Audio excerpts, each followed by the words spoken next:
സർവീശ്വരനായ എൻ്റെ ഗുരുവിനെ പ്രാർത്ഥിച്ചുകൊണ്ട് ശിശുബോധിയെ നമിച്ചുകൊണ്ട് വേദിയിലും സദസ്സിലിരുന്നാക്കുന്നുണ്ട്. നമ്മൾ നിരന്തരമായ ഈ സത്സംഗം കൊണ്ട് നമുക്ക് പല കാര്യങ്ങളും നമുക്ക് മനസ്സിലാക്കാം. പക്ഷേ സത്സംഗം കൂടുന്തോറും എനിക്ക് മെസ്സേജ് കൂടി വരും. ഞാനിപ്പോൾ കാണിച്ചു, അമ്മയുടെ അനിയത്തിൻ്റെ ഏട്ടൻ്റെ തൊട്ട വീട്ടിലെ വരുമാനത്തെ ആ മരിച്ച എനിക്ക് പോലെയുണ്ടോ, അവർ മരിച്ചാൽ പോലെയുണ്ടോ, ഇവര് മരിച്ചാൽ പോലെയുണ്ടോ, എന്തിനാണ് ഇങ്ങനെ നിങ്ങൾ ചിന്തിക്കുന്നത്? യേശുക്രിസ്തു പറഞ്ഞ പോലെ ചത്തവർക്ക് വേണ്ടി ചത്തവരുണ്ടല്ലോ, നീ ജീവിക്കുന്നവർക്ക് വേണ്ടി പ്രവർത്തിക്കും. ഇതുപോലത്തെ അറിവുകേടുകളെല്ലാം നമ്മൾ മാറ്റിയെടുക്കണം. നമുക്ക് പരിചയമില്ലാത്ത ഒരു സത്യത്തെയും നമ്മൾ ഉൾക്കൊള്ളരുത്. അതാണ് ബുദ്ധൻ പറഞ്ഞത്. അത് എത്ര വലിയ സത്യമായിക്കോട്ടെ, നിങ്ങൾക്ക് പരിചയപ്പെട്ട് അതിൽ ഉറപ്പ് വരുമ്പോഴാണ് നിങ്ങൾ ഉറക്കുന്നത്. നമ്മുടെ ഗുരു അതാ പറഞ്ഞു, നിങ്ങൾ ആദ്യം തന്നെ ഗുരുവിനെ വിശ്വസിക്കണമെന്ന് ഗുരു പറഞ്ഞിട്ടുണ്ട്. നിങ്ങൾ വീണ്ടും വീണ്ടും പരീക്ഷിച്ച് ഉറപ്പിച്ചു കഴിഞ്ഞാൽ പിന്നെ ഗുരുവിനെ ഉറപ്പിച്ചു. ഗുരു എന്ന സത്യം അത്ര വലുതാണ്. അതുകൊണ്ട് നമുക്ക് ഗുരു പഠിപ്പിച്ചു തന്ന 10 സിദ്ധാന്തങ്ങൾ അല്ലെങ്കിൽ 10 ചിട്ടകൾ നമ്മളെ പഠിപ്പിച്ചു. പതനാമുട്ടി പറഞ്ഞത് ചിട്ടയോടുകൂടി ജീവിക്കണം. അതിൽ ഏറ്റവും പ്രധാനപ്പെട്ട ചിട്ടയാണ് പ്രാർത്ഥന. നമ്മൾ പറഞ്ഞ് സംസാരിച്ച് ഇവിടെ ഒരു കുട്ടി ചോദ്യങ്ങൾ കുറെ എഴുതുന്നുണ്ട് പലവരും. പ്രാർത്ഥന എപ്പോഴാണ് കൂടുതൽ ചെയ്യേണ്ടതെന്നാണ് നമ്മളിപ്പോൾ ചർച്ച ചെയ്തുകൊണ്ടിരിക്കുന്നത്. പ്രാർത്ഥനയുടെ അർത്ഥം പറഞ്ഞു, പ്രാർത്ഥന എപ്പോഴാണ് ചെയ്യേണ്ടതെന്ന് പറഞ്ഞു, പ്രാർത്ഥന നീട്ടിക്കൊല്ലരുതെന്ന് പറഞ്ഞു, ഒന്നും ആഗ്രഹിച്ച് പ്രാർത്ഥിക്കരുത്. അതൊരു ചോദ്യം വീണ്ടും വന്നിട്ടുണ്ട്. എന്താണ് സ്വാമി അങ്ങനെ പറയാൻ കാരണം ചോദിച്ചു. ഒന്നും ആഗ്രഹിച്ച് പ്രാർത്ഥിക്കരുത്. എന്തുകൊണ്ടാണ് അങ്ങനെ പറയാൻ കാരണം?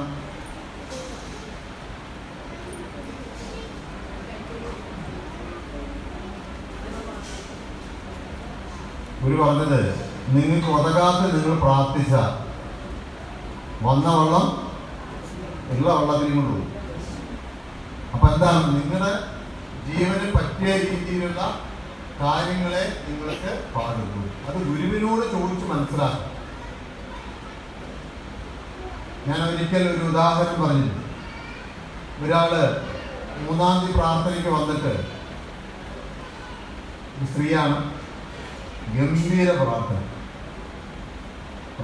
എന്ന് പറഞ്ഞാൽ ഞാനൊക്കെ വന്ന് 1.5 മണിക്കൂർ പ്രാർത്ഥിക്കുക. അവര് അല്ലേ, ഞാൻ പറഞ്ഞില്ലേ, എന്താണ് അവരുടെ സങ്കല്പം? ഭർത്താവ് ഒരുപാട് നടക്കില്ല, നീ എന്നോട് ഈ പരിപാടിയിൽ കൊണ്ട് ഇറങ്ങരുത്. ഇവിടെ ദൈവത്തിന്റെ നിശ്ചയപ്രകാരമുള്ള പ്രാർത്ഥനയല്ലാത്ത ഒന്നും ദൈവം അനുവദിച്ചില്ല. എനിക്ക് ലോട്ടറി അടിക്കണമെന്ന് പ്രാർത്ഥിച്ച കഥയൊക്കെ നമുക്ക് എല്ലാവർക്കും അറിയാം. ശിവന്റെ കഥയിൽ അത് പറയുന്നുണ്ട് അല്ലേ? പാർവതിദാസന് ചൂടാവുന്നുണ്ട്. ആരോട്? ശിവനോട്. അപ്പൊ ശിവൻ പറഞ്ഞെന്താണ്? അവനോട് ലോട്ടറി എടുക്കാൻ പറയും, എന്നാലും എനിക്ക് ലോട്ടറി എടുക്കാൻ പറ്റും. അപ്പൊ ലോട്ടറി എടുക്കാതെ നമ്മൾ പ്രാർത്ഥിക്കും. ഇതുപോലെ നമ്മുടെ ജീവിതത്തിൽ നമുക്ക് പല രീതിയിലുള്ള വിഷമങ്ങളും ദുരിതങ്ങളും നമ്മുടെ കുടുംബത്തിൽ കയറി വരും. അതിൽ ഏറ്റവും പ്രധാനമായി ഞാൻ പറഞ്ഞതെന്ന് നിങ്ങൾക്ക് പറഞ്ഞു തന്നു. ഏറ്റവും 5 സമയങ്ങൾ നമ്മൾ കൂടുതൽ പ്രാർത്ഥിക്കണം. 1 വീട് കെട്ടുമ്പോഴാണ്, 2 വിവാഹം വരുമ്പോഴാണ്, 3 ഏറ്റവും പ്രധാനമായി പറഞ്ഞ അസുഖങ്ങൾ വരുമ്പോൾ, 4 ആ ഗുരുശ്രീ ഗർഭിണിയാകുമ്പോൾ അല്ലെങ്കിൽ വീട്ടിൽ പുതിയൊരു ജീവൻ ജനിക്കുമ്പോൾ, അപ്പോൾ മരണം നടക്കുമ്പോൾ 2 സമയത്തും പ്രാർത്ഥിക്കണം എന്നാണ് പറയും.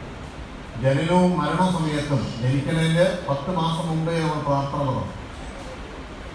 പിന്നെയോ വിശേഷാൽ സമയങ്ങളിൽ, ഗുരു പറയുന്ന സമയങ്ങളിൽ, അതപ്പോൾ വരാൻ പോകും 41 ദിവസത്തിൽ അതേപോലത്തെ പ്രാർത്ഥന ചിട്ടകൾ വരുമ്പോൾ, പൗർണമി, ഇതുപോലത്തെ പ്രാർത്ഥനകളിൽ നമ്മൾ പ്രാർത്ഥനാ ചിട്ട സൂക്ഷിക്കും.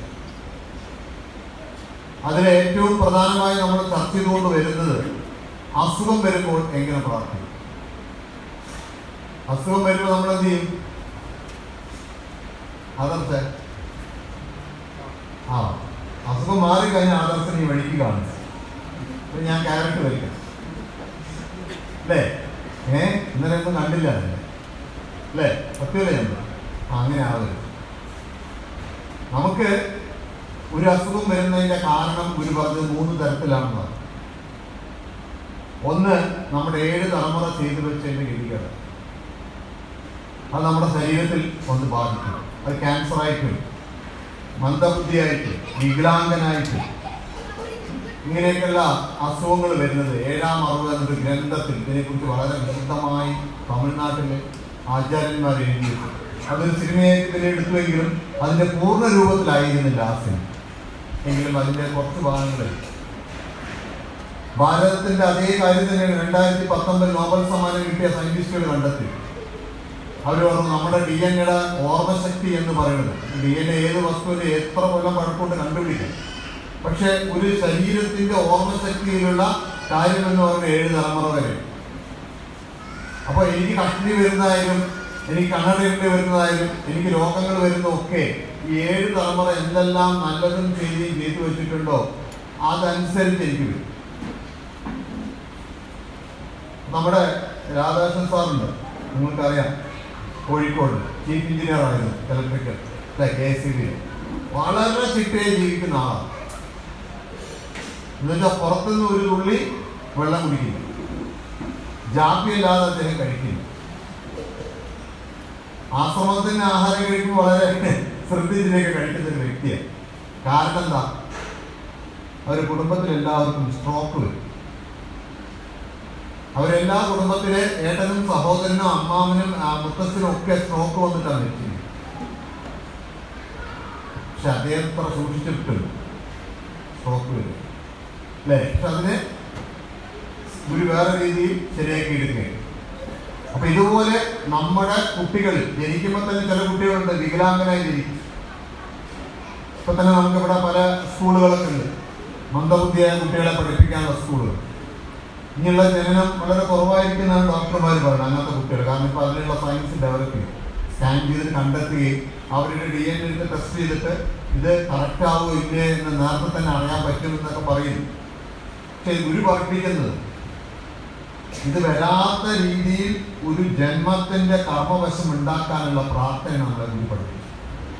അതാണ് നമ്മുടെ ശാന്തിമേമയുടെ കർത്തനായ സാരഥിയുടെ സംസാരം. ഗുരു അത് സൂക്ഷ്മത്തിൽ നിന്നിട്ട് പറഞ്ഞു. ജാതിയും മതവും കളിക്കുന്നവനെ ഞാൻ പ്രത്യേക ശക്തിയായി നശിപ്പിക്കുന്ന പറഞ്ഞതിന്റെ അർത്ഥം ഈ ജാതിയും മതവും നമ്മുടെ DNA ബാധിക്കും. ഒരു വിവാഹം നടക്കുമ്പോഴും ഒരു വിവാഹം ഉറപ്പിക്കുമ്പോഴൊക്കെ ഇത് നമ്മൾ സൂക്ഷിച്ചിട്ടില്ലെങ്കിൽ നമ്മുടെ കുട്ടികളിൽ ഈ ഗോത്ര രോഗം കയറി. ഇത് 7 തലമുറയുടെ ഒരു ഗതികേടാണെന്നാണ് ഒരു ജാതി ഉണ്ടായിട്ട് 400 വർഷത്തിന്റെ അപ്പുറം പോയിട്ടില്ല എന്നാണ് വിചാരം. മാക്സിമം 300, അതിന് മുമ്പ് ജാതി ഉണ്ടായിരുന്നില്ല എന്ന് ഉറപ്പിച്ചു പറയും. അത് അനുഭവവശത്തിൽ ഗുരു നോക്കിയിട്ടാണ്. അങ്ങനെ വന്നിട്ടുള്ള ഒന്നിനെ നമ്മൾ വളരെ മുറുക്ക പിടിച്ചിരിക്കുക. അപ്പൊ ഇവിടെ തന്നെ പലവരുടെയും കല്യാണം ഉറപ്പിക്കുമ്പോൾ ഇന്നലെ മിനിഞ്ഞാന്നേറ്റ് പലവരും എന്നോട് ഒന്ന് പറയുകയുണ്ട്. ഒരു അമ്മ ഒന്ന് കരയൊക്കെ ഉണ്ടായി. ഈ 26-ാം തീയതിയോ 25-ാം തീയതിയോ അവരുടെ കല്യാണം തന്നു പോയി. അപ്പൊ അവർക്കൊക്കെ ഉള്ള പ്രശ്നം എന്താ? അമ്മാവനും ചെറിയച്ഛനും വലിയച്ഛനും ഒക്കെ എന്ത് പറയും? അതിലൊരു ഇഷ്യൂ എന്നാ പറയും. പക്ഷെ അവര് ആലോചിക്കുന്നില്ല, അവർക്ക് ജനിക്കാൻ പോകുന്ന കുട്ടിക്കുണ്ടാവുന്ന പ്രശ്നം അവർ ആലോചിക്കില്ല. അത് എങ്ങനെയായാലും കുഴപ്പമില്ല, അവൻ കത്ത് എങ്ങനെ ജനിച്ചു വരട്ടിക്കൊള്ളു, എനിക്ക് എൻ്റെ അഭിമാനമാണ് വലുത് വിശ്വസിക്കുന്ന ഒരു രീതിയിലുള്ള അപകടം നമ്മൾ ചെയ്തു വയ്ക്കും. ഇതിനെയാണ് ഗുരു പറഞ്ഞത്. ഈ തലമുറയോട് വന്നിട്ടുള്ള ഈ അസുഖങ്ങൾ വരുമ്പോൾ നിങ്ങൾ എന്ത് ചെയ്യണം? ശക്തിയായി പ്രാർത്ഥിക്കണം. അപ്പൊ ഇവിടെ ഒരു കുട്ടി ചോദിച്ചു, എന്തുകൊണ്ടാണ് ഈ തലമുറയിൽ എന്ത് അപകടം ചെയ്ത് വെച്ചിട്ടാണ് സ്വാമി ഈ അസുഖം വരാൻ കാരണം? ഒന്നുമില്ല, നമ്മൾ ആ തെറ്റായ ആരാധന സത്യത്തെ പിടിച്ചുപോയി. ഇവിടെയൊക്കെ പറഞ്ഞു കേൾക്കാറുണ്ട് ഭദ്രകാളി അല്ലേ, നമ്മളൊക്കെ ഭഗവതി, ഇതൊക്കെ നമ്മുടെ പ്രാർത്ഥനയാണ് അല്ലേ. ഗുരു പറഞ്ഞത് എന്താണ് ഭദ്രകാളി എന്ന് പറഞ്ഞത്? ആദിപരാശക്തി പറഞ്ഞ എന്താ? ഇതിനൊരു ശക്തിവിശേഷമുണ്ട്. പക്ഷെ ഇതാണെന്ന് വിശ്വസിച്ചുകൊണ്ട് നമ്മൾ ആരെയും പിടിച്ചിരിക്കണം? ആരെയും പിടിച്ചത് ഏതോ ഒരു സാധനം. ഇത് ചത്തും കെട്ടുപോയി നിൽക്കുന്ന ഒരു ജീവനെ ഭഗവതി എന്ന് വിളിച്ചിട്ട് അത് മധുരയിൽ നിന്ന് എന്താ അടികൂടി വന്നതാണെന്ന് പറഞ്ഞ് വിട്ടുകൊണ്ടിരിക്കാൻ നമ്മുടെ വീടെന്താ അല്ലേ? അറിയില്ല നിങ്ങൾക്ക്? മധുരാസിക്ക് വന്ന ഒരാളാണ് കർണൻ എന്നാ പറയുന്നത്. അവരിവിടെ വന്നുപോലും നമുക്കറിയില്ല. ഇതുപോലെ കുറെ കഥകൾ എഴുതി വെച്ചുകൊണ്ട് ഇതാണ് സത്യം എന്ന് വിശ്വസിച്ചുകൊണ്ട് നമ്മൾ ചെയ്തിട്ടുള്ള അബദ്ധ കൈകൾ നമ്മുടെ ജീവനെ, ഈ തലമുറയെ ബാധിക്കും. ഒപ്പം തന്നെ ഇതിന്റെ അനുസരിച്ചുള്ള കർമ്മങ്ങൾ നമ്മൾ ചെയ്യും. ഒപ്പം തന്നെ അതനുസരിച്ച് ജീവിതചര്യ നമ്മൾ ജയിക്കുമ്പോൾ ഇതെല്ലാം നമ്മുടെ ശരീരത്തിനെയും ജീവനെയും ബാധിക്കും. അതുകൊണ്ടാണ് ഗുരു പറഞ്ഞത്, എടാ ഈ ഗോത്രത്തിൽ ആരും അധികം ഉയരം ഉണ്ടാവില്ല, എല്ലാ സ്ത്രീകളും ഒരു 5 അടി ഇല്ലെങ്കിൽ അതിന്റെ താഴെ ഹൈറ്റ് ഉണ്ടാവും. ഇന്ന ജാതിയിൽ, ഞാൻ ജാതി പറയാത്തത് എന്താണെന്ന് എനിക്ക് അറിയാം, ഗുരുവിന് പറയാം. ഗുരു പറയുമ്പോൾ ജാതി ഇല്ലാതാണ്. ഞാൻ പറഞ്ഞത് ശരിയാവും. ഞാൻ തർക്കിച്ചുകൊണ്ടാണ് ഗുരു എന്നോട് അങ്ങനെ പറഞ്ഞത്. അപ്പൊ ആ ജാതിയിലുള്ള സ്ത്രീകൾ ഉറക്കെ സംസാരിക്കുന്നു, അതിലുള്ള പുരുഷന്മാർക്ക് ഇന്നെന്ന കുഴപ്പങ്ങൾ ഉണ്ടാവുന്നു. അങ്ങനെ ഓരോന്ന് എടുത്തു പറഞ്ഞ് അവർക്ക് വരുന്ന രോഗങ്ങളെ കുറിച്ച് ഗുരു നമ്മളെ പഠിപ്പിക്കുക. എന്നിട്ട് നമ്മൾ ഈ രോഗവുമായിട്ട് ഗുരുവിൻ്റെ അടുത്ത് പോകുമ്പോൾ മുട്ടുവേദന, എല്ല് തേയ്മാനം, മോണിഷ ഡോക്ടറുടെ കുറെ രോഗങ്ങളിലേക്കുള്ള മെഡിസിനൊക്കെ പറയുന്നുണ്ട്, സത്യം തന്നെ ഇല്ലാന്നും പറയുന്നില്ല. പക്ഷെ ഈ രോഗം എവിടുന്ന് വന്നു? ഈ ചെയ്തു വെച്ച അബദ്ധത്തിന്റെ കയ്യിലാണ്. ഇതിനെ തീർക്കണമെങ്കിൽ ഗുരു പറയുന്നത് നിങ്ങളുടെ ജീവനെ പുണ്യാംശമാണ്. ജീവന് പുണ്യാംശമുണ്ടെങ്കിൽ ഈ ശരീരം പ്രവർത്തിക്കും. ആ ജീവന് പുണ്യാംശമില്ലെങ്കിൽ ഈ ശരീരം വ്യക്തമായി പ്രവർത്തിക്കില്ല. ഈ കാലിഫോർണിയ ക്യാൻസർ സെന്ററിന് ഇറക്കിയ ഒരു പത്രക്കുറിപ്പ് നിങ്ങൾ വായിച്ചിട്ടുണ്ടാവും. ക്യാൻസർ ഉണ്ടാവുന്നത് നിർഭാഗ്യം കൊണ്ടാണെന്നാണ് പറയുന്നത്.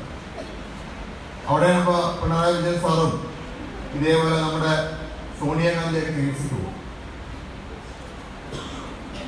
അപ്പൊ അവര് പറയുന്നത് ഒരു സെല്ല് വിഭജിക്കുമ്പോൾ ഉണ്ടാവുന്ന നമ്മുടെ ഓർമ്മയില്ലാത്ത കോൺഷ്യസ് തെറ്റുമ്പോഴാണ് ഈ സെല്ല് തെറ്റുന്നത്. അങ്ങനെ തെറ്റാതിരിക്കണമെങ്കിൽ എന്ത് വേണം? നമ്മുടെ ജീവന് അർത്ഥം. അപ്പൊ പ്രാർത്ഥിക്കാൻ പറഞ്ഞാൽ നമ്മൾ എന്ത് പറയും? വ്യാഴാഴ്ച പ്രാർത്ഥനയ്ക്ക് പോകാൻ പറഞ്ഞാൽ പല ഫോട്ടോസ് നോക്കുമ്പോൾ കുറവാണ്, ചില ഫോട്ടോസ് സന്തോഷം ഉണ്ടാക്കുന്നു ഇല്ല ഞാൻ പറയും. അപ്പൊ ഈ ഒരു കൂട്ടായ്മയോടുകൂടി നമ്മളോട് പ്രാർത്ഥിച്ചിട്ട് നമ്മുടെ കുടുംബത്തിൽ നിന്നും ഈ ഗതികേട് മാറാൻ ഒരു ഏറ്റവും പറഞ്ഞത്, അസുഖം വരുമ്പോൾ ഇതിന്റെ കാര്യകാരണങ്ങൾ അറിഞ്ഞ്, ആദ്യത്തെ അസുഖം വരുന്നത് നിങ്ങളുടെ 7 തലമുറയിൽ നിന്ന് അസുഖത്തിന്. ഇതന്നെയാണ് ഒരു പയ്യൻ തികച്ചുമായി മദ്യപാനിയാവുന്നില്ലെങ്കിലും ഇതിന്റെ കാരണം ഗുരു പറഞ്ഞത് ഇത് ഇവിടുന്ന് വന്നതാണ്. ഒരു വായു നിന്ന് അവനിൽ ഈ അവന്റെ ക്രോമസോമിലൂടെ വന്നിട്ടുള്ള ഈ വായു അവനിൽ ആഗ്രഹം ഉണ്ടാക്കുന്നു. എന്ത് കഴിക്കാൻ? മദ്യപാനം കഴിക്കും.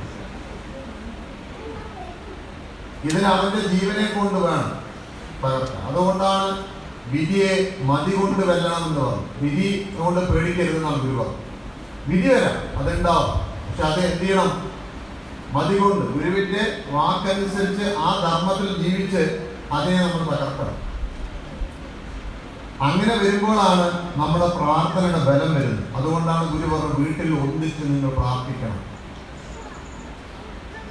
അങ്ങനെ പ്രാർത്ഥിക്കുന്ന ഒരു വീടും ഗ്യാരണ്ടിയാണ്. വേണമെങ്കിൽ ഗ്രാനൈറ്റ് എടുത്തിട്ടുള്ളൂ ഒപ്പിട്ട് ഒരു വീടും താഴേക്ക്. ഇവിടെ എന്താ സംഭവിക്കുന്നത്? ഗുരുമയുടെ ആൾക്കാരൊക്കെ സംസാരിച്ചു പോയി ഇവിടെ. പക്ഷെ വീട്ടിൽ ഒന്നിച്ച് ചോദിച്ചാൽ അമ്മ രാവിലെ എനിക്ക് തിരികെത്തിക്കും, അതിന് ആരെങ്കിലും ഒരാളെ കൊണ്ടൊന്ന് പ്രാർത്ഥിപ്പിക്കും. ഒരു അഡ്ജസ്റ്റ്മെന്റ് ആണ് എല്ലാവരും. അങ്ങനെ എല്ലാ ഗുരുവാണ്. അതാണ് നമ്മുടെ ഗുരുസ്വാമി സ്വാമിയൊക്കെ ശിശുപൂജ വളരെ സ്ട്രിക്റ്റ് ആയി പറഞ്ഞു. നിങ്ങളുടെ ഈ കഷ്ടപ്പാട് മാറണമെങ്കിൽ, നമ്മുടെ വീട്ടിലുള്ള കഷ്ടപ്പാടുകൾ മാറണമെങ്കിൽ ഒരു വഴിയെന്ന് ഗുരു പറഞ്ഞു. ഒരു ശക്തമായ പ്രാർത്ഥന. 2003 ഏപ്രിൽ 8 ഒരു ഗുരുവാണിയിൽ ഞാനിവിടെ വായിക്കും. നിങ്ങൾക്ക് വേണ്ടി ഞാൻ വായിക്കേ. എന്താണ് നമ്മുടെ കഷ്ടപ്പാടിന്റെ കാരണം? നമ്മുടെ പാരമ്പര്യത്തിന്റെ എടുക്കാൻ വയ്യാത്ത ചുമടാണ്. ആ ചുമട് എന്താണ്? നമ്മുടെ ജീവന്റെ ധർമ്മമില്ലായ്മ, ഭാഗ്യമില്ലായ്മ, പുണ്യമില്ലായ്മ. ഒരു ദിവസം എവിടെയെങ്കിലും പോയി ഇത് മാറ്റിട്ട് കളഞ്ഞാൽ മാറുമോ എന്നാണ് ഗുരു. ഇതെല്ലാം നമ്മുടെ അച്ഛൻ്റെ അച്ഛൻ അമ്മയുടെ അമ്മയെ ചെയ്തു വെച്ചിട്ടുള്ള കാര്യങ്ങൾ. ഇത് നിങ്ങൾ മാറ്റണമെങ്കിൽ മാനസികമായ വിഭ്രാന്തി, അല്ലെങ്കിൽ പഠിക്കുമ്പോൾ ഒന്നും തലയിൽ കയറാത്തത്, ഇതെല്ലാം മാറണമെങ്കിൽ നമ്മൾ എന്ത് ചെയ്യണം? ഒരു പ്രാർത്ഥന സൂക്ഷിക്കാൻ വേണ്ടി പറഞ്ഞു. വീടുകളിൽ ശക്തിയായ പ്രാർത്ഥന വേണം. അതിന് പകരം നമ്മളെന്താ ചെയ്യണം? നമ്മുടെ ഉള്ളിൽ എപ്പോഴും ചില മതങ്ങളുടെ സിദ്ധാന്തങ്ങൾ കയറി വരും. അവിടെ നമ്മൾ കഴിയും. ഒരാളിന്ന് രാവിലെ എന്നോട് ചോദിച്ചു, അല്ലേ? ചോദിച്ചില്ലേ, ഇന്ന് അവരെന്ന കാര്യം ചെയ്യുന്നു, ഞാൻ എന്ത് ചെയ്യണം? ദൈവത്തോടെ നമുക്ക് അവിടെ ദൈവമാണ്. ഞാൻ എൻ്റെ ഗുരുവിൻ്റെ അവിടെ പോയി പ്രാർത്ഥിക്കും. അതിൻ്റെ അപ്പുറത്ത് വേറൊന്നും എനിക്കില്ല. അപ്പൊ ഏതു ജീവനും ചത്ത് കെട്ട് നിൽക്കുന്നത് ഭഗവതിയാണെന്ന് വിശ്വസിച്ച് പ്രാർത്ഥിച്ചു പോയത് അതല്ല എന്ന കർമ്മത്തിൽ അതിന്റെ താഴെ പോയി നിൽക്കുന്ന ജീവനുകൾ അവിടെ നിന്ന് രോഗങ്ങളുണ്ടാകും, വിഷമതകൾ നമ്മുടെ വീട്ടിലുണ്ടാകും. അഥവാ നമുക്ക് സമ്പത്തും സുഖവും ഉണ്ടെങ്കിൽ നമ്മുടെ വീട്ടിൽ വിഭജിക്കും, കുടുംബത്തെ രണ്ടാക്കും. ഇന്ത്യയിൽ തന്നെ ഏറ്റവും വലിയ കാശുകാരൻ രണ്ടായി പിരിയാൻ കാരണം ഇത് ഇന്ദിരാഗാന്ധിയുടെ കുടുംബത്തിലും കയറി വന്ന് വേറെ രീതിയിലാണ്.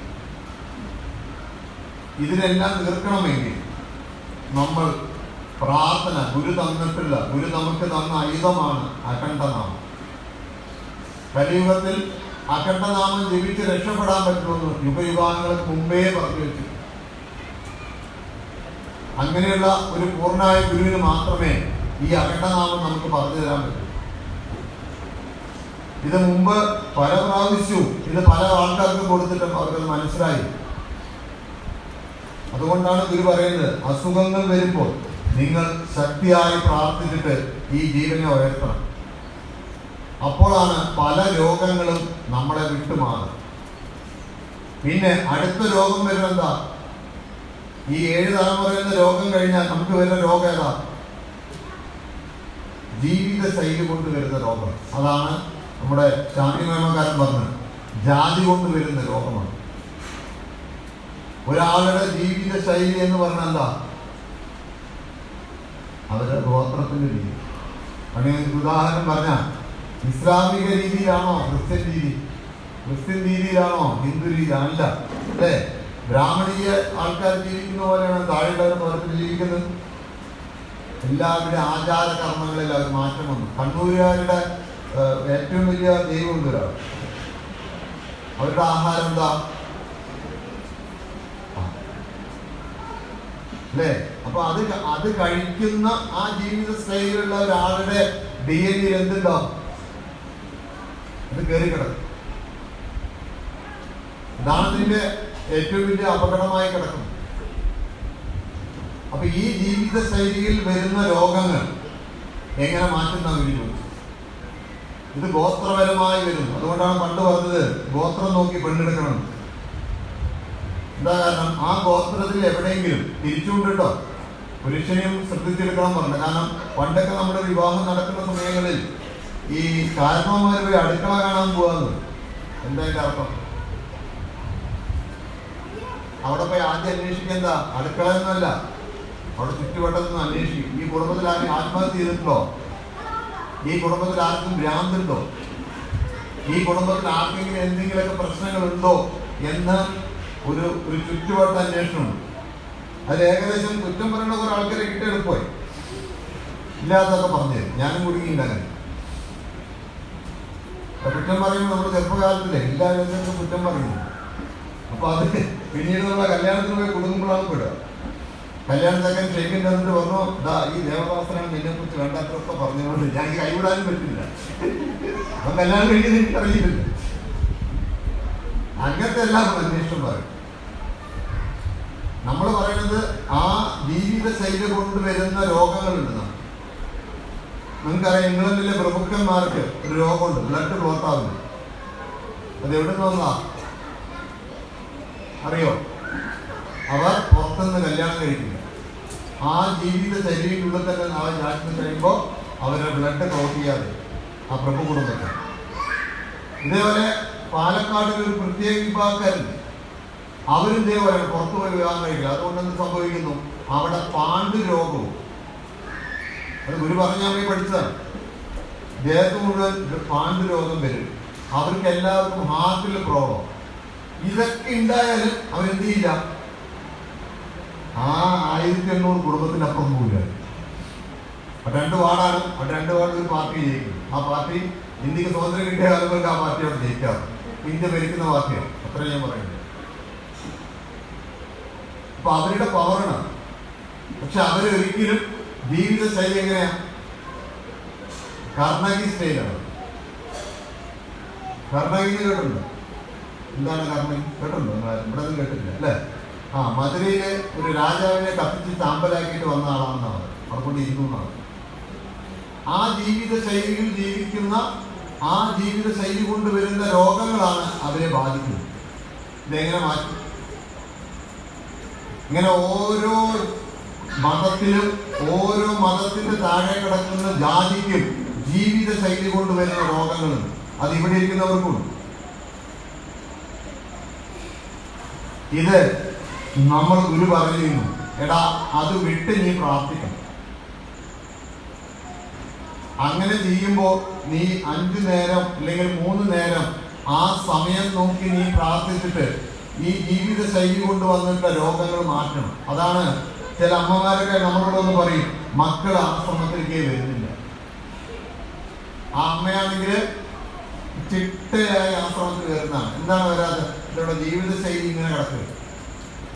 അവരെ കുറ്റം പറയാൻ പറ്റുമോ? ഇവിടെ ആണെങ്കിൽ എന്താ എടുക്കാം? ഇവിടെ എന്തൊരു സാധനം എടുക്കില്ല. ഇവിടെ എഴുന്നള്ളിക്കണേന് എന്താ പറയാ? മകളോ ഒരു സാധനം തലയിൽ വെച്ചിരിക്കുന്നു. കുഴപ്പമില്ല, വേറെ ആൾക്കാർ തലയിൽ വെച്ചിട്ട് പോകുന്നതാണ്. ഞങ്ങളൊക്കെ പോകും. കലശം കലശം. ഒരിങ്ങനെ ഞാൻ ഒരു അമ്പലത്തിൽ പോകണം, നമ്മൾ അല്ലേ കലശമൊക്കെ കൊണ്ടുപോകണം. ഇതെന്താണെന്ന് ചോദിച്ചാൽ അവർക്കും അറിയും. പിന്നെ തുള്ളലുണ്ട്. ഇതൊക്കെ ഒരു ജീവിത ശൈലിയാണ്. ഇത് ആരുണ്ടാക്കി അറിയില്ല. ഇത് ഏത് ഗ്രന്ഥത്തിലുണ്ട് അറിയില്ല. ചിദാനന്ദപുര സ്വാമി ഉൾപ്പെടെ നമ്മുടെ ചിന്മയാനന്ദ സ്വാമിയോടെ നമ്മൾ ചോദിച്ചിട്ടുണ്ട്, ഇതൊക്കെ എവിടെയാണ്? ഒരു ഗ്രന്ഥത്തിലും കാണാൻ പറ്റില്ല, എവിടെയും കാണാൻ പറ്റില്ല. പിന്നെ ഇതൊക്കെ നമ്മുടെ ദൈവമാണെന്ന് നമ്മൾ വിശ്വസിച്ച് പോയപ്പോൾ ഈ ജീവിത ശൈലിയിൽ വന്നിട്ടുള്ള പല പ്രശ്നങ്ങളും നമ്മളെ ബാധിക്കും. അതേപോലെ തന്നെ നമ്മൾ ആ ജീവിത ശൈലിത്തിന് കർമ്മവും ചെയ്യും.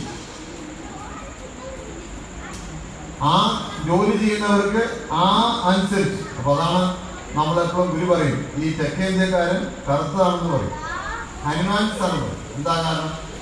നമ്മൾ കാട്ടിനുള്ളിൽ കഷ്ടപ്പെട്ട് അതിഗംഭീരമായി അധ്വാനിച്ച് ജീവിച്ച ഒരു ദ്രാവിഡ സംസ്കാരം നമുക്കുണ്ട്. അതുകൊണ്ട് നമ്മുടെ ഈ ഫ്രണ്ട് ഭാഗവും ഈ താടിയിലും തള്ളും. ഇതാണ് ഹനുമാൻസ്. ഈ ഹനുമാൻസിനെയാണ് ആര് കയ്യിലെടുത്തത്? ആര്യന്മാർ കയ്യിലെടുത്തു. അതാണ് ഹനുമാൻസ് ആരുടെ കൂടെ നിന്നു? രാമന്റെ കൂടെ നിന്നു എന്നുള്ള കഥ പറയും. ഇവിടെ എല്ലാം നമ്മുടേതായ ജീവിത ശൈലി കൊണ്ട് വന്നിട്ടുള്ള രോഗങ്ങൾ, വിഷമതകൾ, ദുരിതങ്ങൾ നമ്മുടെ വീട്ടിൽ കയറി വരും. നിങ്ങൾ പത്രത്തിലൊക്കെ കാണും, അമ്മയെ വെട്ടിക്കൊന്നു മകൻ. അച്ഛനുമായി എന്താണ് കുടുംബ സ്വത്തിന് വേണ്ടി അച്ഛനെ വെട്ടി, നിങ്ങൾ അച്ഛൻ മകനെ വെട്ടി. ഇത് നിങ്ങൾ പഠിച്ചോ? അവരെ വീട്ടിലൊന്ന് പോയി നിങ്ങളൊന്ന് സർവേ ചെയ്ത് നോക്ക്. ഇന്ത്യ മുഴുവൻ വിറപ്പിച്ചൊരു IAS ഓഫീസറുടെ വീട്ടിൽ ഞാൻ പോയി. ഇലക്ഷൻ നടക്കണമെങ്കിൽ അയാൾ ഉണ്ടാക്കി വെക്കുന്ന നിയമമല്ല ഇന്ന് പോയിട്ട് നിയമം പിടിയില്ല. ഇന്ന് കാണുന്ന ആധാർ കാർഡ് വരെ അത് പാലക്കാടുകാരനായ ഒരാളാണ്. അദ്ദേഹത്തിന്റെ ഞാൻ വീട്ടിൽ പോയി. അവിടെ IASകാരും IFS ഒക്കെ ഉണ്ട്. പക്ഷേ ഒപ്പം എന്തുണ്ട്? ഭ്രാന്തന്മാരും. അത് മാറ്റാൻ പറ്റില്ല. ഒരു കുടുംബത്തിൽ 1 or 2 ഭ്രാന്തന്മാർ. അത് അവരുടെ ജീവിത ശൈലി കൊണ്ടും ആരാധന കർമ്മത്തിന്റെ വശം കൊണ്ടും വന്നതാണ്. ഇതെവിടെ കൊണ്ട് നിങ്ങൾ കളയും? അതാണ് ചോദിച്ചത്. നിങ്ങൾ ഇത് എവിടെ കൊണ്ട് കളയും? അങ്ങനെ കളഞ്ഞാൽ പോവോ? ഇത് നിങ്ങളുടെ DNA നിങ്ങളുടെ തലമുറയ്ക്ക് വന്നു കഴിഞ്ഞു. അടുത്ത നോബൽ സമ്മാനം അതുകൊണ്ടാണ് നമ്മൾ പറഞ്ഞത്, ഈ ഒരു നോബൽ സമ്മാനം ഉണ്ടെങ്കിൽ അത് റിപ്പയറിംഗ് ഓഫ് DNA-ക്കാണ്. ഇതാണ് ശാന്തിഗിരിയിൽ നടന്നുകൊണ്ടിരിക്കുന്നത്. അത് നീ മനസ്സിലാക്കണം. മനസ്സിലായി ഞാൻ പറയണത്? പേരെടുത്ത് പറയുന്നില്ല.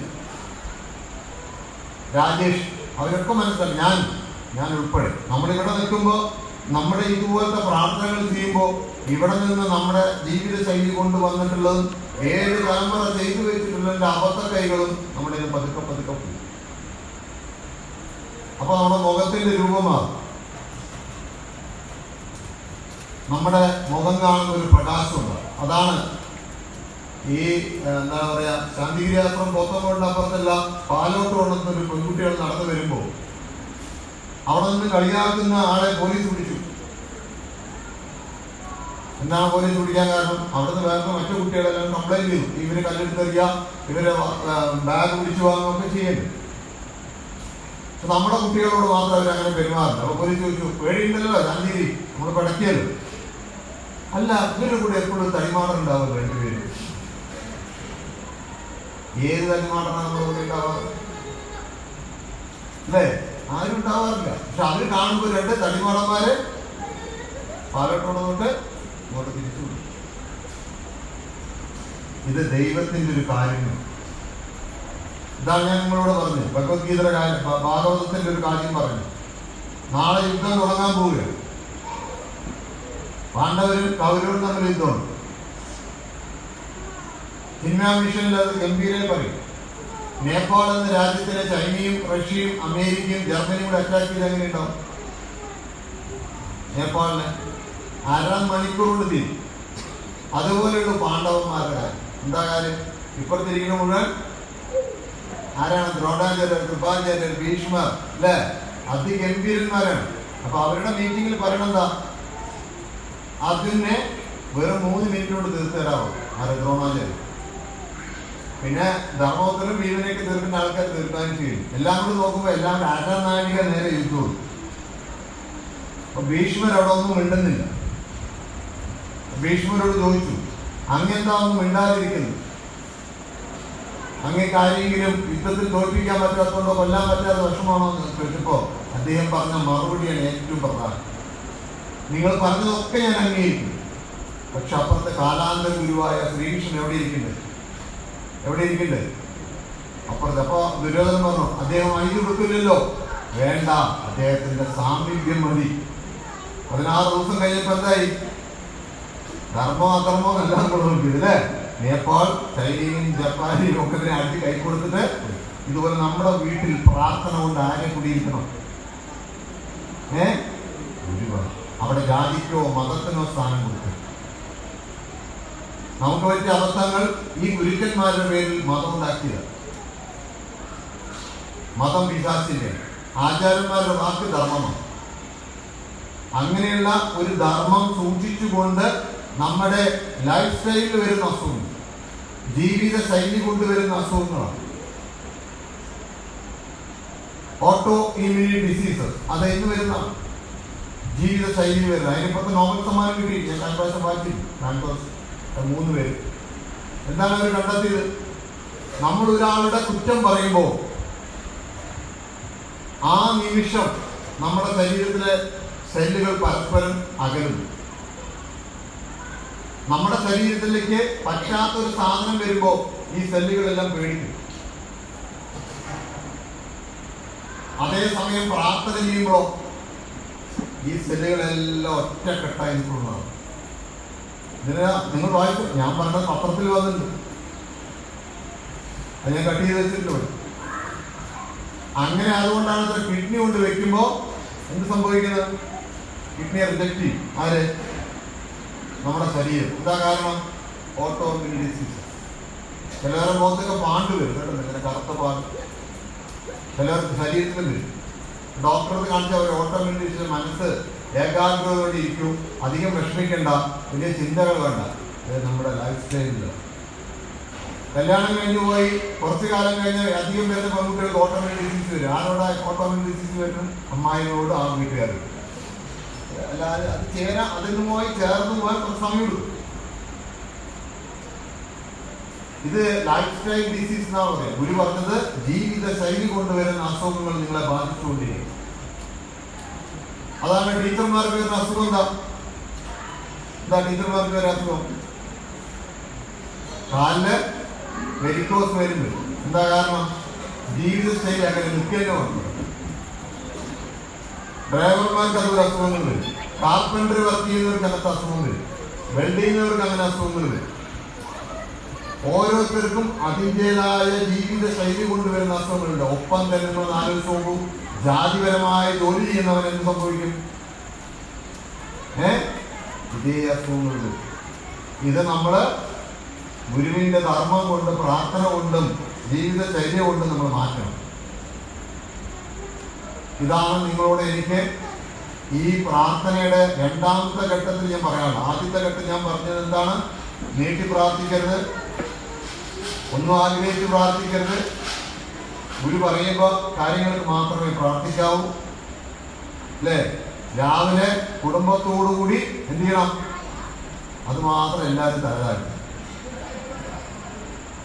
ഒന്നിച്ച് ചെയ്യണം. നമ്മുടെ വീട്ടിൽ അങ്ങനെ ഒരു ചിട്ട നമ്മൾ കൊണ്ടുവരാം. എന്നിട്ട് നിങ്ങളുടെ മക്കളോടൊന്ന് പറഞ്ഞു നോക്കും. നിങ്ങളുടെ മക്കളൊക്കെ നിങ്ങളുടെ കണ്ടു, നിങ്ങളുടെ ഭർത്താവ്. ഞാൻ എപ്പോഴും ഭർത്താക്കന്മാരോട് പറയാറുണ്ട് ഒരു ചിട്ട. എന്താണ്? ഭാര്യയും ഭർത്താവും പരസ്പര സ്നേഹത്തോടെ ഇരിക്കണമെങ്കിൽ സദ്ഗുരുവേ ശരണം പരസ്പരം പറയണം. അപ്പോൾ പറയണ സ്വാമി അതിനേക്കാൾ നല്ലൊരു കടാരി എടുത്തിട്ട് അത് സത്യമാണ്. ഞാൻ എന്താ ബർണാട്ടോ വരെ പറഞ്ഞിട്ടുണ്ട്, ഫിലിപ്പ് ചാർസ്വർത്തും പറഞ്ഞിട്ടുണ്ട്. എന്താണ്? കാമിയുടെ മുഖത്ത് എത്ര നേരം വേണമെങ്കിലും കാമുകനും കാമി നോക്കിയിരിക്കും. അവർ ഭാര്യ ഭർത്താക്കന്മാരായാലോ പോയി കഴിഞ്ഞു. എന്താ കാരണം? എനിക്ക് എൻ്റെ ഭാര്യയെ തതുല്യമായി നിലനിർത്താൻ പറ്റുന്നില്ല. എൻ്റെ ഭാര്യയെ എനിക്കൊന്ന് അപ്രീഷിയേറ്റ് ചെയ്താൽ മതി. ഏതെങ്കിലും ഭർത്താവ് ഭാര്യ അപ്രീഷിയേറ്റ് ചെയ്യോ? എന്തായാലും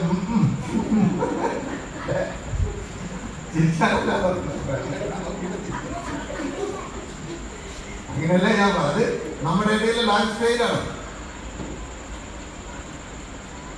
അത്. അങ്ങോട്ടും ഇങ്ങോട്ടുമുള്ള ആ ധർമ്മത്തെ കുറിച്ച് പറഞ്ഞു, എടാ നിങ്ങളൊരു തട്ടമായി എൻ്റെ മുന്നിൽ വരണം, അതൊരു ഒരുമയുണ്ടാക്കാൻ. അതേപോലെ നമ്മളോട് പറഞ്ഞു ഒരുമയോടെ പ്രാർത്ഥിക്കണം വീട്. അപ്പോൾ ഒരുമ നിലത്താൻ വരും. ഏതെങ്കിലും ഒരു കാര്യം ചെയ്യുമ്പോൾ പരസ്പരം അങ്ങോട്ടും ഇങ്ങോട്ടും പറഞ്ഞ് മുന്നോട്ട് പോകാൻ സാധിക്കും. അപ്പൊ ഞാൻ പറഞ്ഞു ഗുരുവേ നമുക്കെല്ലാ ഈ വീട്ടുകളിലൊക്കെ ഒന്ന് അവരെന്നെ സംസാരിച്ച് അങ്ങനെ സംസാരിച്ച് 5 മിനിറ്റില്ല. ഭാര്യയും ഭർത്താവും കൂടി ഒരു തിരുവനന്തപുരത്ത് പോകണ കാര്യം ചർച്ച ചെയ്യാൻ വേണ്ടി ഏത് വണ്ടിയിൽ പോകണം ചർച്ച ചെയ്ത് നോക്കി 5 മിനിറ്റ് കഴിയുമ്പോൾ 2 റൂമിലുണ്ട്. എന്താ കാരണം? ഒരാൾ ട്രെയിന് പറയും, ഒരാൾ കാറ് പറയും, മറ്റേ കാറ് പറയും, മറ്റേതാണ് വാടകയ്ക്ക് എടുക്കുക. ഇത് ചർച്ച അവിടെ ഒന്നും ഇവിടെ ഇവിടെ ഈ അന്തരീക്ഷത്തിൽ ഇതിനെ ഏകമായ അന്തരീക്ഷ ധർമ്മത്തെ സൂക്ഷിക്കാൻ ഗുരു പറഞ്ഞു നിങ്ങൾ ഒന്നിച്ച് പ്രാർത്ഥിക്കണം. അല്ലെങ്കിൽ നിങ്ങൾ എന്ത് ചെയ്യണം? ആശ്രമത്തിൽ ഒന്നിച്ച് വരണം. അതാണ് നമ്മൾ 19-ാം തീയതി നമ്മൾ പോകുന്നത്. ഒരു ദേശത്തിൽ തന്നെ കൊണ്ടുപോകണം. അപ്പൊ അതുകൊണ്ട് 7 തലമുറ ചെയ്തു വെച്ചിട്ടുള്ള നന്മതിന്മകൾ എൻ്റെ കുടുംബത്തിൽ കയറി കിടക്കുകയാണ്. നല്ലതുണ്ടാവും, ചീത്തയുണ്ടാവും, ഞാൻ പറഞ്ഞു എല്ലാം ഉണ്ടാവും. അത് നമ്മുടെ പ്രാർത്ഥന കൊണ്ട് പതുക്കെ അതിന് കഴിയുകയും അവിടെയാണ് നമുക്ക് രോഗങ്ങൾ വരും. ആ രോഗങ്ങളെല്ലാം ജനിക്കുമ്പോൾ തന്നെ ഇല്ലാതാക്കാനാണ് നമ്മൾ സങ്കല്പം ചെയ്യുന്നത്, അല്ലേ? ചിലതൊക്കെ ഗുരു പറയും, എടാ അത് ഇപ്പൊ വേണ്ട, കുറച്ച് കഴിയട്ടെ. ചില ജീവൻ ഇപ്പൊ ജനിക്കേണ്ടാവും. ചിലത് പറയും ഞാൻ പറയാം, ചിലത് ജനിച്ചാൽ അപകടമാണെന്ന് പറഞ്ഞവർ, ചിലവരോട് കുട്ടികളെ നമുക്ക് വേണ്ടതാ പറഞ്ഞവർ, അത് അപകടമാണ്. പക്ഷെ അവര് ഗുരുവിന്റെ സംഘത്തിലുള്ള വിവാഹം എന്തെങ്കിലും ഇവിടെയൊക്കെ ഒരു കാണുന്നത് 7 തലമുറയുടെ ഗതികളാണ്. ഇവിടെ എല്ലാം നമ്മുടെ പ്രാർത്ഥന കൊണ്ടും ചിട്ട കൊണ്ടും ഇത് കടക്കാം. ഇത് ശ്രീകൃഷ്ണപരമാത്മാവും യേശുവും നവതിരുമേനിയും പറഞ്ഞാണ്. ഈ കൂട്ടത്തിൽ ഞങ്ങൾ എങ്ങനെ ജീവിക്കും എന്ന് നബിയോട് അവരുടെ ശിഷ്യന്മാർ ചോദിച്ചപ്പോൾ പറഞ്ഞതെന്താ? നിങ്ങൾ തല കൊണ്ട് നിലത്തടിക്കും, നിങ്ങൾക്ക് വേണ്ടതെല്ലാം ഈ ഭൂമിയിലിടയിൽ ദൈവം വെച്ചിട്ടുണ്ട്. ഈശ്വരനാണ് ഏറ്റവും വലുത്, ഈശ്വരനല്ലാതെ ഒന്നിനെ ആരാധിക്കരുതെന്ന് പറഞ്ഞത് തലയടിച്ചതിന്റെ ഫലമാണ് ഇന്ന് ഇന്ത്യയിലുള്ള 3.5 ലക്ഷം മുതൽ 7.5 ലക്ഷം വരെ ആൾക്കാർ അവിടെ ജോലിക്ക് പോകണം.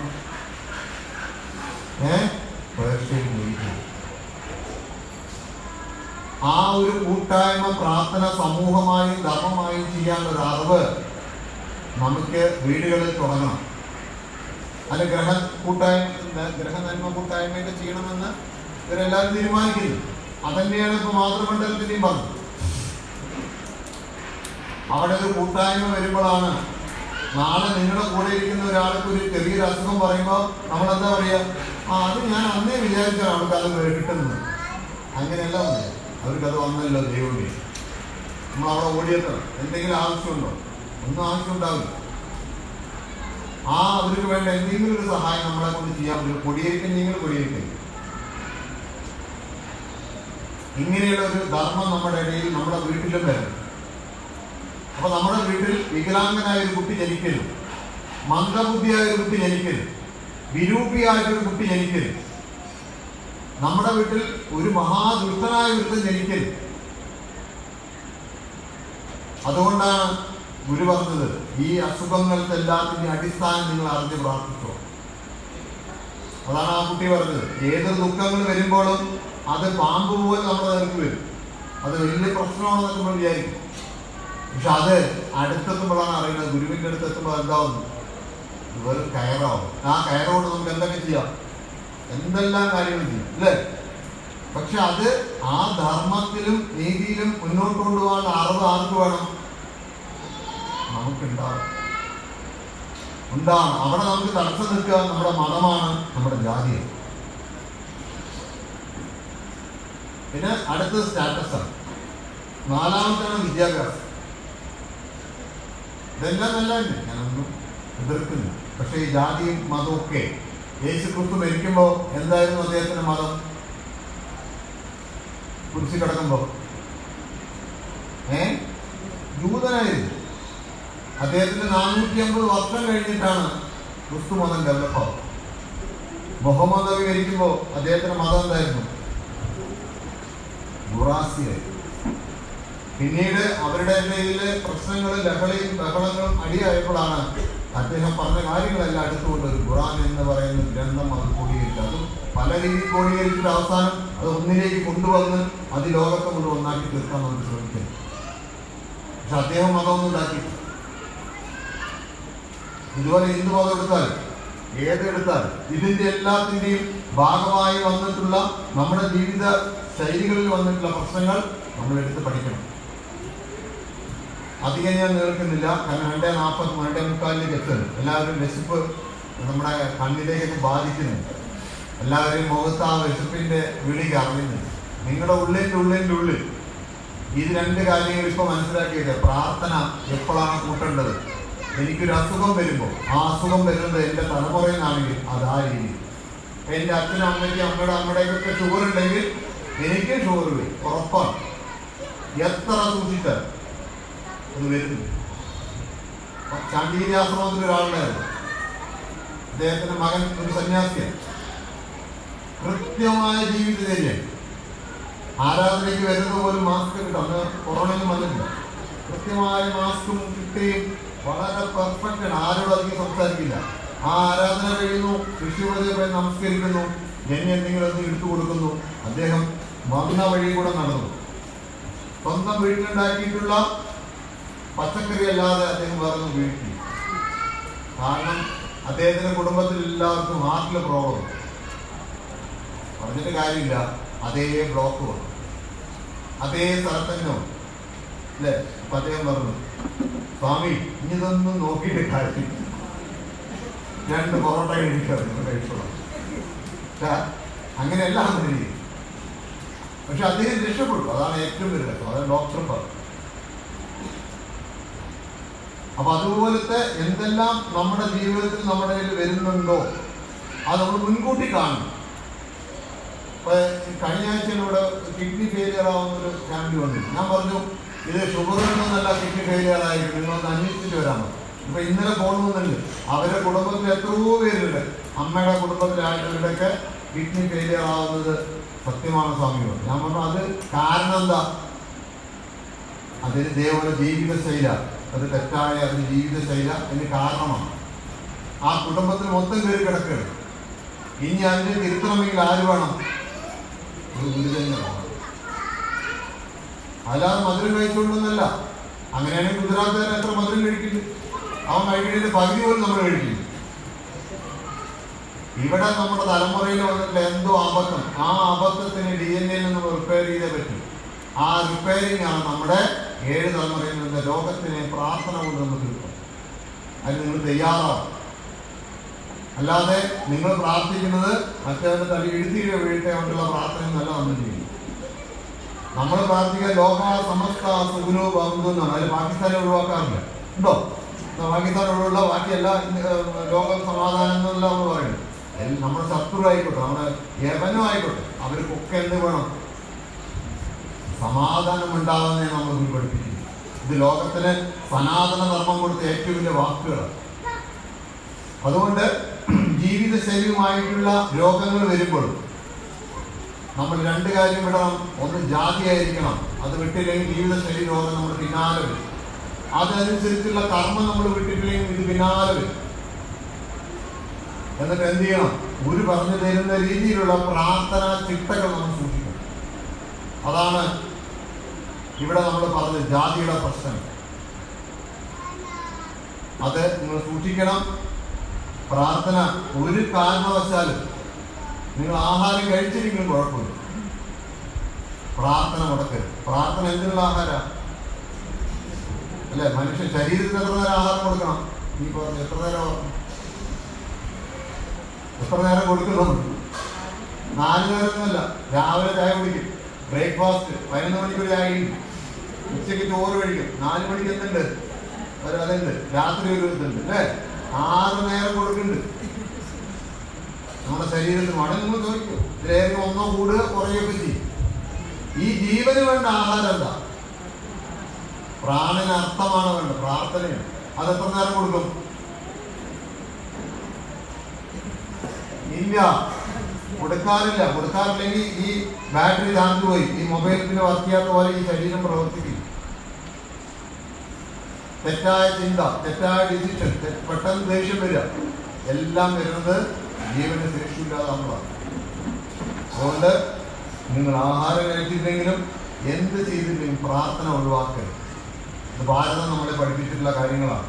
അതുകൊണ്ട് ജീവിതശൈലി രോഗങ്ങൾ മാറിപ്പോണെങ്കിൽ, രണ്ടാമത്തതാണ് രോഗങ്ങൾ, മൂന്നാമത്തെ ഒന്നും കൂടി ഉണ്ട് അല്ലേ? 3 ടൈപ്പായി ഞാൻ പറഞ്ഞു അല്ലേ?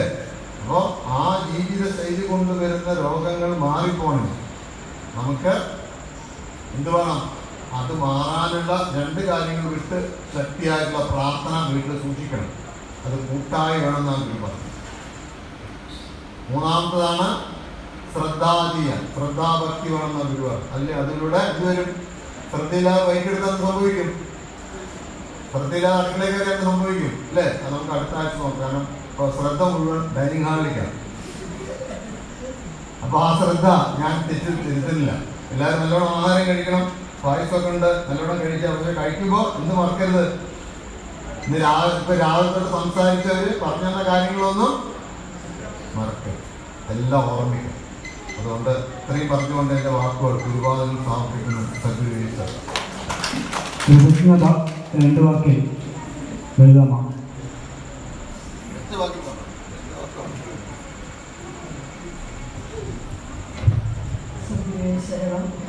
നമ്മുടെ സർവസ്വമായ ഗുരുവെ പ്രാർത്ഥിച്ചുകൊണ്ട് ശിക്ഷയോർക്കുന്നു.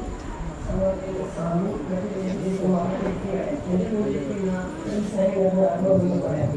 എൻ്റെ നിക്ഷിപ്തമായ ധർമ്മവിനെ കൃതജ്ഞത പറയുകയെന്നാണ്.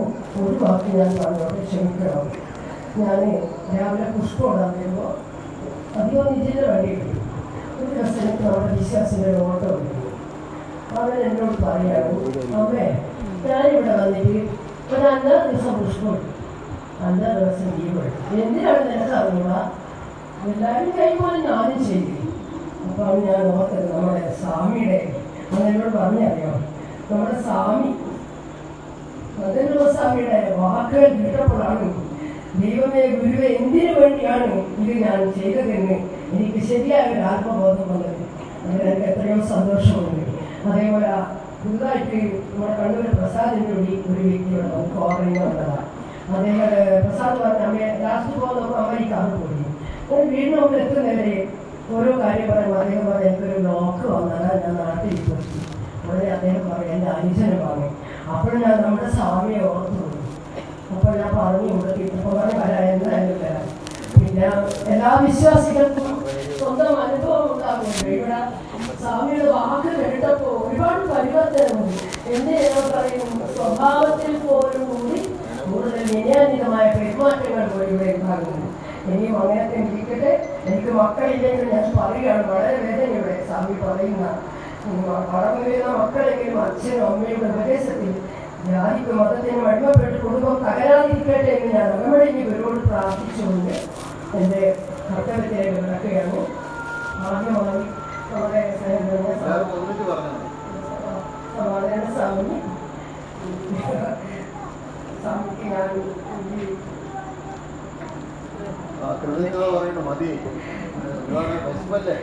എല്ലാവർക്കും സ്വാമിയുടെ സംസാരങ്ങളൊക്കെ കൂടുതൽ മെസ്സേജുണ്ടാവും.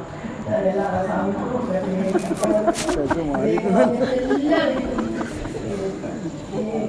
സദസ്സിൻ്റെ പേര് എൻ്റെ സ്വന്തം പേരിൽ ഞാൻ അത്രയും സ്നേഹപൂർവ്വം ഞാൻ രേഖപ്പെടുത്തിക്കൊള്ളട്ടെ. എൻ്റെ വാക്കുകൾ നമ്മുടെ സദസ്സമായ ഗുരുവിൻ്റെ പുണ്യമായ പാതാരങ്ങൾ പ്രാർത്ഥിച്ചുകൊള്ളട്ടെ. സദ്ഗുരുവേ ശരണം.